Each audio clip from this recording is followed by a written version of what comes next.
A hard pivot from free agency. Let's talk about actual basketball games the Indiana Pacers are going to play starting today. Pacers Summer League preview, the young names you need to know, everything you need to watch for Jannero Pargo's team. We'll get to it all today on the Locked On Pacers podcast. You are Locked On Pacers, your daily Indiana Pacers podcast, part of the Locked On Podcast Network, your team every day.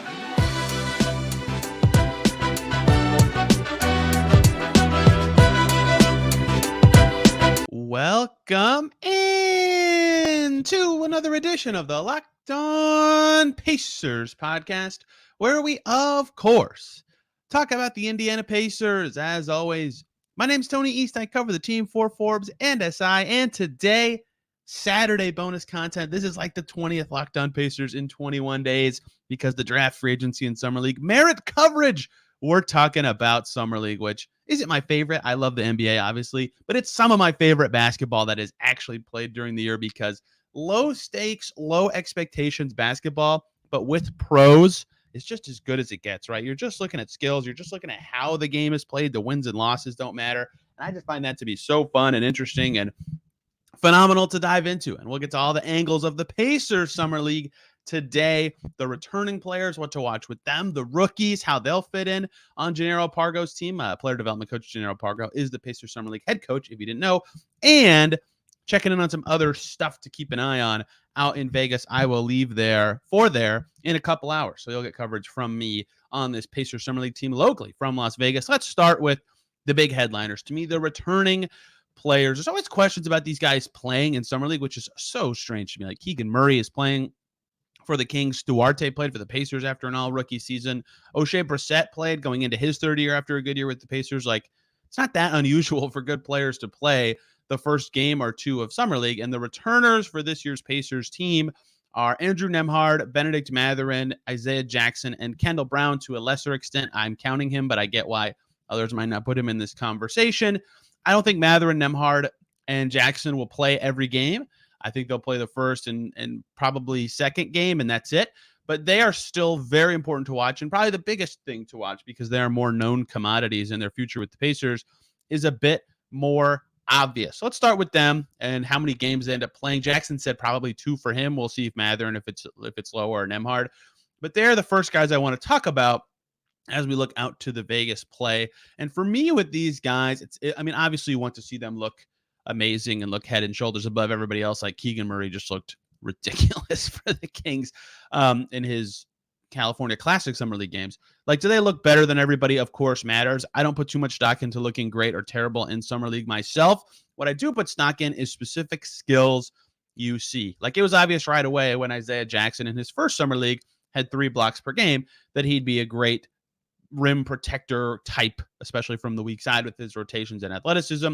I talked about Nembhard's passing a lot last summer. For those of you who have been listening every day for a while, sometimes you can see the skills that pop. So for me, it's one about the skills, and particularly in the case of returning players, new skills, right? Bennedict Mathurin, it's been singled out by Pargo and by Isaiah Jackson, and I think the Pacers even posted a clip of this. For example, like he threw a couple lobs in Summer League practice, and I think for him, seeing any sort of playmaking would be significant to me. Yeah, again, it's Summer League competition, but just seeing that he's reading the game, he's looking for those things, is a big step for his growth. We know he can get to the line and can be a decent shooter. If he can be a creator, a passer in any way, that would be huge for him. Obviously, defense is a skill to watch for him in these settings as well, but I want to see what he can add to his offensive creation game in a way that can complement Tyrese Haliburton if that skill continues to grow. And I expect Mathurin to just kind of skate by defenders in Summer League and get some easy points. Like, I think he's going to look awesome and score something like 20, 25 points in the first game. And you'll remember last year's Summer League, at first he was really off the ball. Like the first 2 or 3 games, he didn't touch the ball that much. And then he went really hard to on the ball to close it out. And that's when he really started to look pretty good. So I'll be curious to see what he looks like and how much he's handling it and how much he's passing it and what his leadership skills look like, right? Like he is in the experienced group among this team, and that's key for all these young guys to grow those skills. And that's kind of the thing I'm looking for all the young guys. New skills for Andrew Nembhard. He talked about it in his exit interview, his catch and shoot stuff, right? Can he be a shooter? Can he show some flashes of being a knockdown guy from beyond the arc? Can he add just play finishing in general? What shots does he hunt for, right? Does he still go for some of those 8-footers, or does he get all the way to the rim? Is he hunting for a three? Is he just looking to create in general? He will likely, to me, be the starting one for the games he plays. Maybe it's a little different than that positionally, but he's certainly going to start. What else does he show on that end? And for Isaiah Jackson, anything but the dunking, right? Any skill. Like he's talked about, we just talked to him at practice earlier this week about he's been working a lot in the mid post, and he's been working on his trail threes and all sorts of pick and pop stuff. Like anything but lobs to me would be significant for Isaiah Jackson, whether it's a 2-dribble move in the paint or a pass out of a pick and roll, or actually popping and hitting a three, and a trail three, given that the Pacers play so much in transition, would be just fantastic to see if you're the Pacers. Like that kind of stuff for a raw player like him, who his top abilities are obvious and impactful, adding anything else to his game would be huge. I think it's fascinating that he's playing Summer League in his third year. I think that's good for him. So that's the kind of stuff I'm looking for with these guys. Obviously, defensive growth is huge to see for any young player, but seeing some of those skills particularly, I think Mathurin's passing, Jackson's anything away from 5 feet from the basket, and Nembhard's shooting will be the things that I'm personally looking at from a standout skill perspective, but there's obviously a lot of other things that will be important, but that skill growth is like critical for them. I don't think any of them are, in danger of losing minutes or playing time or anything, but showing growth is obviously important for the Pacers to feel confident in their young players, right? And that is an important part of this. Like some guys, for example, I saw this tweet about James Bouknight a few weeks ago. Like it's a make or break Summer League. Like if they stink in Summer League after 2 years of being bad in the NBA, their team might go, oh boy, what are we doing here? I don't think any of the Pacers players are in that situation. They've had better careers than that, but still establishing yourself even further, growing your own and the team's confidence matters a great deal in these discussions, and growing leadership skills, right? Isaiah Jackson is a de facto leader from his experience level, which is hilarious because he's 21 on this Pacers Summer League team, but Mathurin and Nembhard getting skills in that way will be valuable. And another thing, this matters for every player, but specifically the returners, they get some early chemistry with the Pacers rookies, right? We'll get to see Nembhard and Mathurin and Jackson play with Jarace Walker, play with Ben Sheppard, play with the two-way guys, Tshiebwe and Wong, among other guys who are on this team who are worth keeping an eye on.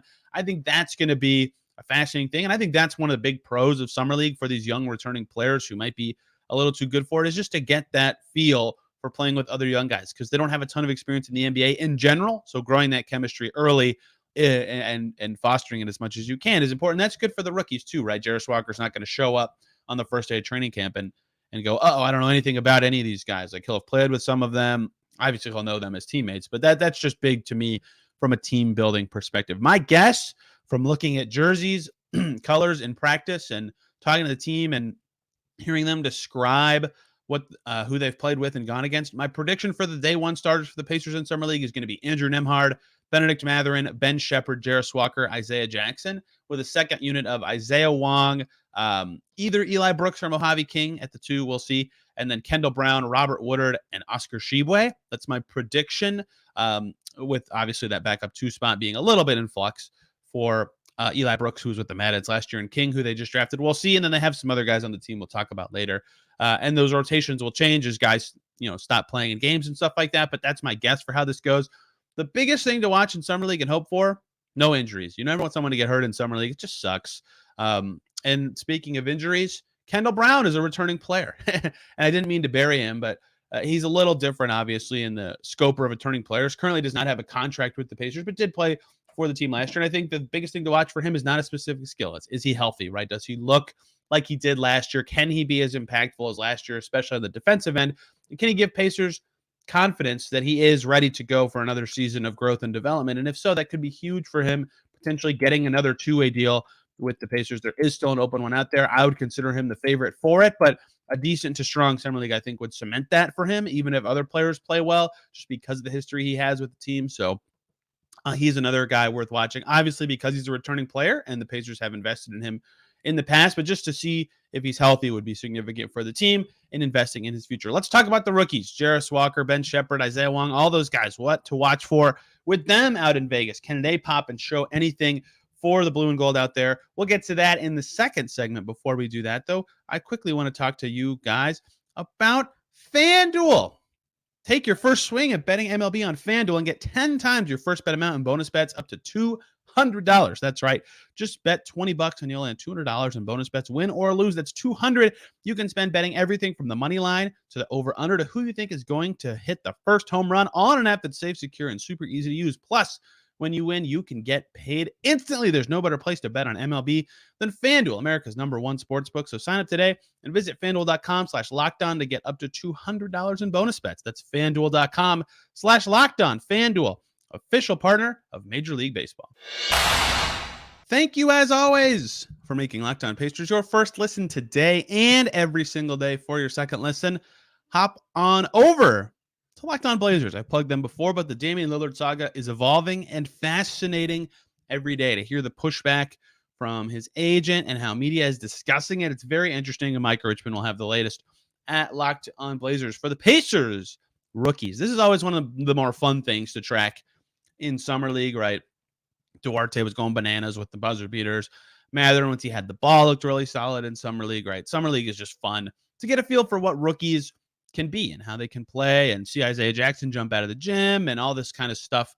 That is, of course, something to watch for in Summer League. And so looking at all the rookies, I'll just be interested to see what they can do. So let's start with Jarace Walker, of course, the big one, the 8th overall pick. And we'll get to the 2A guys and everything. But how do they look is, of course, the big question, right? Do they look impactful? Is it clear how they can help a team win? Do they fit within this group and with this system? Like, I think Pargo's going to do a mostly Pacers-based system with a few of his own tweaks. He is the head coach after all, but it's going to be close enough to what the Pacers do that you'll get a good feel for how these guys can help the team. But for Jarace, he's an interesting player because he is not the player prototype that goes to Vegas and just like blows everybody away, right? And I don't think he's even going to be that type of NBA player in terms of putting up stat lines that makes everybody go, whoa, Jarace Walker did what? Like, he's just going to be this solid defender connector type, and that's really valuable. But in Summer League, I think you're not going to see him be the guy who's, maybe in the last game or two, but I don't think you're going to see them running a ton of stuff through him or him handling the ball a ton out there. I think where you'll see him kind of establish himself is one on the defensive end, right? Like we saw with Isaiah Jackson in his first Summer League. Can he be that weak side rotator? Is he connected on the end of the floor? Is he blowing up plays? Is it clear that he's going to be good on that end, right? With that linebacker size, that's going to be significant to watch with him out there. And on offense, it's kind of just seeing what he has, what he can be at the NBA level. Is his speed, shooting, creation abilities, all that stuff that he has upside with. Can all those things translate? Does he look like someone in Summer League who has offensive upside, right? That was a big part of why I viewed him pretty highly as a draft prospect. Is obviously the defense looked amazing, but I thought there was stuff on offense that showed upside in terms of creation or shooting or just making stuff happen. And I want to see that stuff in Vegas, right? If he's playing with Andrew Nembhard, do they run a pick and roll and Walker gets the ball in the roll and makes a pass? Or, even just one or two of those would be revealing and intriguing. Or does he pop out for a 3 and take it with no hesitation, right? All these little things that sound so silly and obvious, but for a guy who projects to have the higher ceiling on defense, seeing that stuff on offense will be significant. But obviously watching the defense is going to be huge too, because the Pacers need defenders. And if he shows right away that, hey, maybe he's got a chance to be a helpful enough rookie on the defensive end, which is rare, that would be significant for the Pacers. So watching him on offense will be significant to me. Ben Sheppard, the 26th pick. He's really fascinating because I don't think anybody knows a ton about him, right? It's easy to look at his stats and look at the highlights and go, wow, this guy could create his own shot and was an awesome shooter, especially off of movement, just a threatening player in general. How's that going to translate? So seeing his shooting with this team will be interesting, how he can space the floor, how he can be a threat. Just watching his form, he looks like a great shooter in Summer League practices. I'm really intrigued by what he can be. But like with Jarace, it's all the other stuff, right? The projectables elsewhere. Do you see him make a 2-dribble move and then pass it? Does he run a pick and roll with the ball in his hands? What does that look like? What does that lead to? What non-shooting skills does he show on offense? Is he a brilliant cutter who's finishing around the rim? Is he finishing lobs? Is, what all sorts of things that guards could do? Does he show stuff beyond the shooting? And if the shooting is bad, how does he find other ways to impact the game? Do not put stock into Summer League shooting percentages, but it's still telling to see if he can get them up, how he gets them up, all sorts of stuff like that. And then the defense, right? Can he defend in the NBA at all, right? Playing at Belmont, it's a lot harder to get a feel for that kind of stuff, even if he does look like an okay defender with his college tape. We'll see what that looks like in Summer League and how that actually could translate to the Pacers. And the rookies specifically, especially the first round picks, like you can get a feel for what they are from years of watching their tape. But seeing them against NBA talent in gyms with NBA scouts, execs, and players is a totally different thing. You learn a lot about what they project to be learning and good at and willing to do in the NBA, but they're mostly a blank slate, right? At the pro level, a team is kind of forming them into how they can help that specific team. So we'll learn a lot about Walker and Sheppard and their long-term outlooks, I think, from a skill perspective, not necessarily how good they'll be or anything like that. You don't want to take anything like that away from Summer League. Let me be clear. You never want to take away how good or bad a player can be from Summer League. You do want to think about what their skill growth could look like. And we'll see a lot of that with Ben Sheppard and Jarace Walker. There are two other rookies that are worth tracking out here. And I kind of was, well, three really. But I'll just go with the draft picks for this segment. We'll get to another rookie in the third segment. Isaiah Wong signed a two-way with the Pacers last week officially, so he will be with the team some this year. Perhaps he makes an NBA debut. We'll see. They have a lot of guards. But anything, I'm looking for anything out of him, mostly because I didn't watch a ton of Miami outside of them begrudgingly beating IU in the NCAA tournament. But, I mean, he's got, it looks like, a decent shooter, decent scoring type, developed a lot from year to year with the Hurricane. And the Pacers clearly believed in him enough to pick him and give him a two-way and give him an NBA shot. So we'll see what that actually looks like for him as he, progresses in the league. But what can he do at this level, right? Can he be a scorer? Is he a 1? Is he a 2? Is he going to be more of a shooter playing alongside other creators, right? Because his passing doesn't look like a strength necessarily. I've only watched a little Miami since they picked him, but we'll see where that lines up going for him. And at his size, defense is important. Like if you're just a total 0 on that end because of his size. He's 6'3". He's not super short, but if you can't defend at all, you've got to be a good offensive talent. So seeing what he can do on defense, how he can read the passing lanes, pattern recognition, all sorts of little things like that will be significant to get a feel about what he can do ahead of his first season with the Pacers and the Mad Ants. And he'll get a lot of time in Fort Wayne to handle things like Gabe York just did, right? Gabe York got a ton of time with the ball. Who knows what his future holds specifically, but Wong could have a decent-sized role coming with that Fort Wayne team that could allow him to grow and develop and become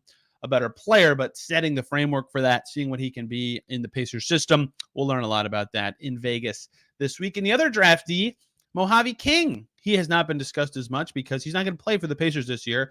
And that was just reporting at first. That's confirmed now. Mojave King said that himself when we talked to him after Summer League practice earlier this week, that he is going to play overseas this year. He's only focused on Summer League right now. He's not sure where overseas he's going to play. He's letting his agent handle all that part. He wants to play somewhere where he can actually get minutes and develop, which makes a ton of sense to me. So we'll see where he actually ends up playing. That's not going to be with the Pacers this year, but it's still good to get a feel for what he can be. Pacers still will own his draft rights, even if he's not on their team. So seeing what he can be is interesting. Like his shooting percentage with the G League Ignite, not good, but his three-point form looks awesome when I've watched him. So can you develop as a shooter? Does he look like a shooter? He's wing size. Can he create a little bit? Can he defend? I don't know much about him. And I didn't really dig into the film of him a ton because he's not playing for the Pacers this year, but I will be interested to see what his player prototype and archetype is, what he fits like with this Pacers team, what players he gels with. Can he be a wing that they keep an eye on overseas? So for Wong and King, what I'm watching for, anything. What skills are you putting on the map that make it, a thought about what you can be and how you'll fit with the Pacers long term? Whereas with the first round picks, it's more about the stuff we don't know about them, the shooting, in Walker's case, the creation, and the defense in Sheppard's case. We'll see with all that. There's a lot of other stuff to watch. Another rookie who they signed, who was undrafted, how they play, all sorts of little stuff. We'll get to all that to close out today's show. Thank you, as always, for making Locked On Pacers your first listen today and every single day. For your second listen, hop on over to Locked On Hornets.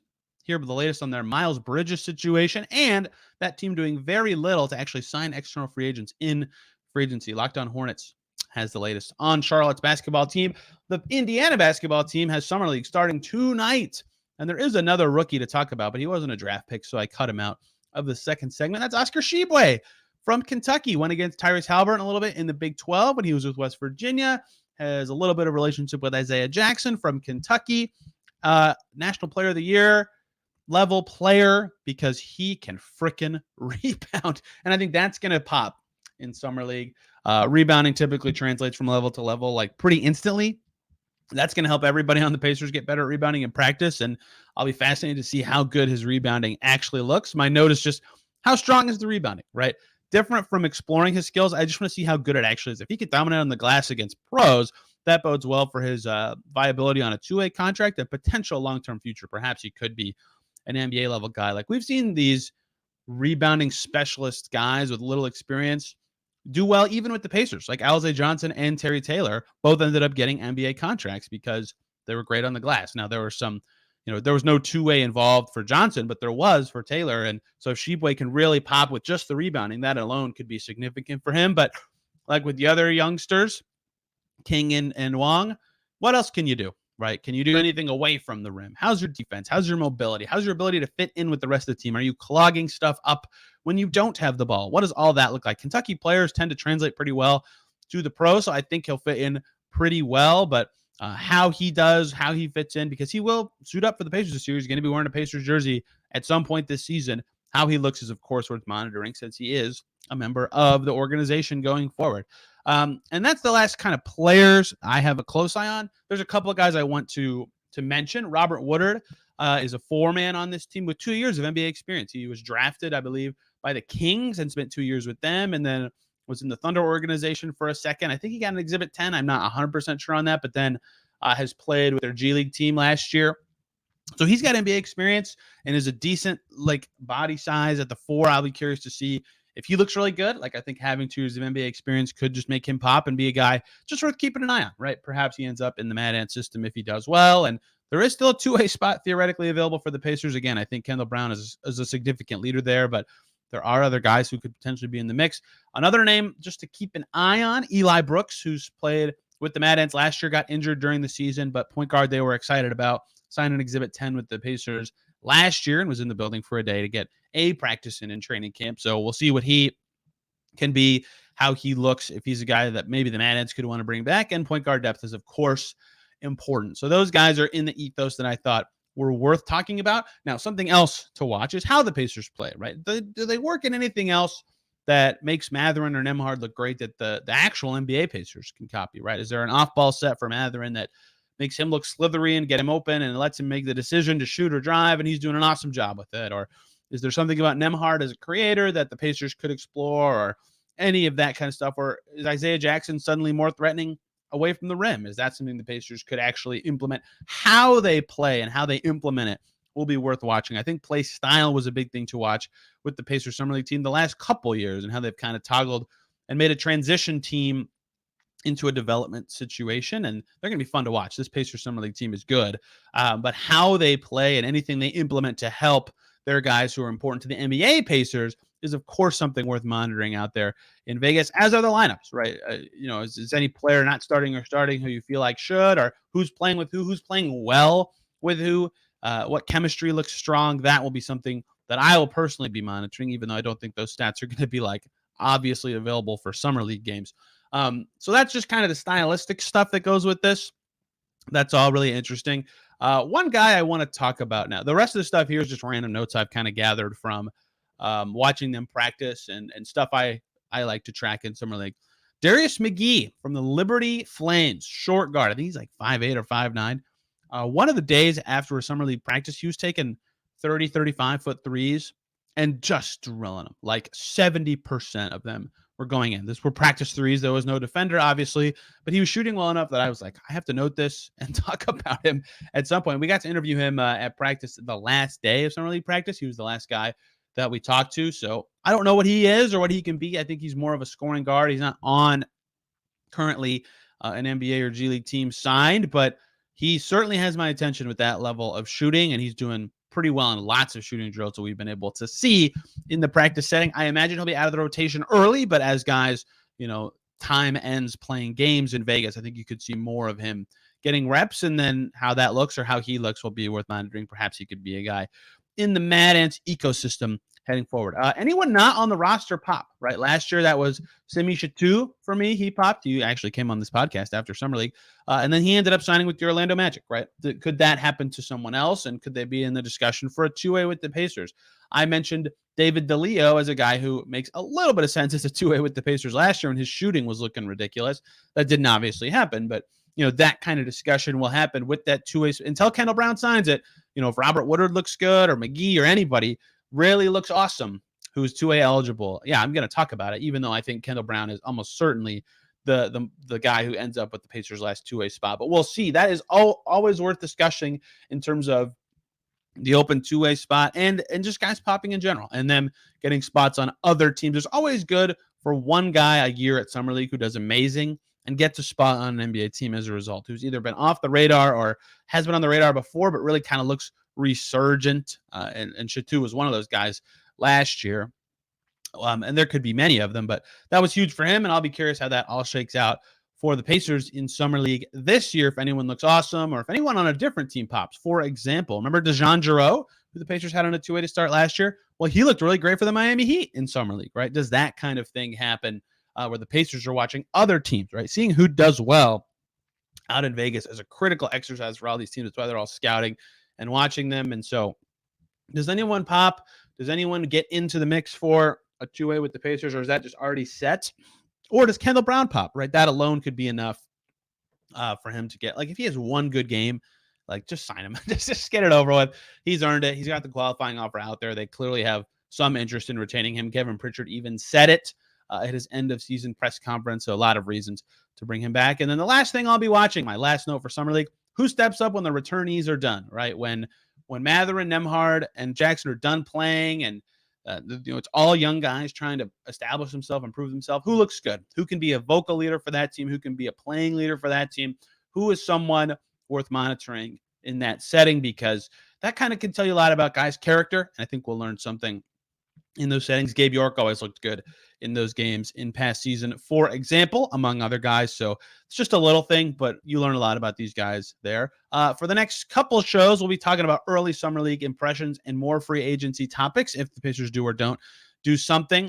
Maybe the Obi Toppin trade will become official at some point. Talk a little more about that. But in the meantime, we're on a little bit of a holding pattern for free agency content until something actually happens. We'll see where that all shakes out. So lots of Summer League content coming and other stuff. Again, I will be in Vegas for the next 5 days. So expect a lot of stuff from me from out there in the land of casinos.